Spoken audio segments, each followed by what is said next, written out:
ওয়ালাইকুম, সবাই কেমন আছেন? তো সবাই আমাকে যেটা আস্ক করছে, ভাই ইউকের এলসিডিটা কি আর ইউএস এর এলএলসি কি? ইউকের এলসিডিটা হচ্ছে আপনাকে ইউকের গভর্নমেন্ট থেকে আপনি একটা এলসিডি নেবেন, যেটা দিয়ে আপনি অ্যামাজন গ্লোবালে, লাইক ইউকে মার্কেটে আপনার অ্যামাজন অ্যাকাউন্ট খুলবে এবং অ্যামাজন গ্লোবালের মাধ্যমে আপনি পুরো ওয়ার্ল্ড ওয়াইড অ্যামাজন যে কোনো দেশেই সেল করতে পারবেন।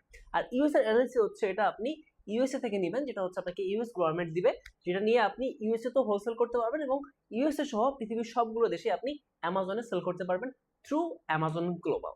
এই সবগুলো লাইসেন্সের ক্ষেত্রে আপনি নন রেসিডেন্সিয়াল ইউকে অথবা নন রেসিডেন্সিয়াল ইউএসএ লাইসেন্সটা নিতে পারবেন। It's a very easy process.